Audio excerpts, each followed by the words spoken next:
Je ne sais pas ce qui nous arrive dans ce Parlement. Et je l'avais déjà constaté.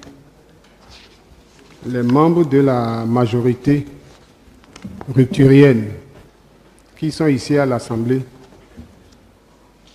il semble que quelque chose vous gratte quand on n'est pas en crise, quand vous ne perturbez pas l'ordre normal des choses, quand vous ne perturbez pas les lois et notre Constitution. Chaque jour, il y a un numéro. J'ai dit la dernière fois que vous êtes, enfin, qu'ils sont nos limites dans la violation des règles. Et c'est ce à quoi nous assistons aujourd'hui.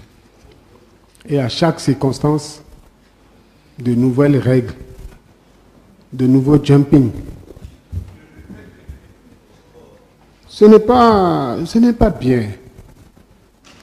Ce n'est pas bien. Dans cette Assemblée, chaque fois qu'il y a des désignations, depuis 2009,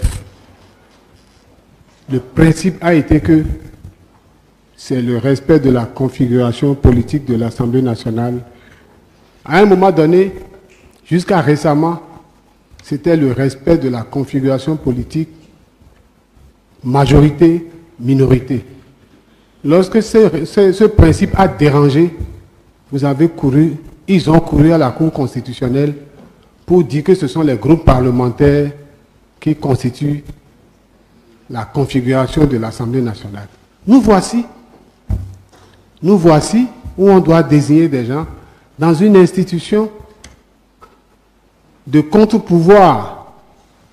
C'est comme ça que la conférence a établi les institutions que nous avons mises en place. Et dans cette institution, le président de la République désigne 3 personnes.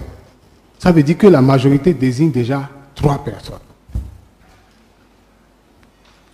Et on doit désigner 3 autres personnes à l'Assemblée nationale. Quoi de plus simple pour nous faire gagner du temps et pour faire gagner en harmonie notre pays, pour faire gagner en respect des institutions dans notre pays, pour faire gagner en confiance dans les institutions dans notre pays. Quoi de plus simple que d'appliquer le principe de la configuration politique nouvelle nous a amené la Cour constitutionnelle a dit exactement ceci. Les groupes parlementaires constitués après l'élection du bureau de l'Assemblée nationale demeurent le seul étalon de la configuration politique de l'Assemblée nationale.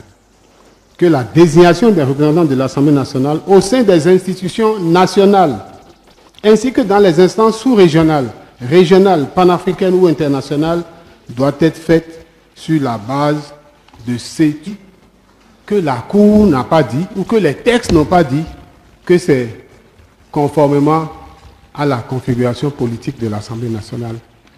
Ça s'entend. Sauf si on est dans une disposition de confiscation du pouvoir. Sauf si on est dans une disposition de confiscation de tous les pouvoirs. Monsieur le Président, c'est dommage. C'est vraiment, vraiment, vraiment dommage. Plaise à Dieu que dans quelques mois, on mette fin à tout ça. Je vous remercie.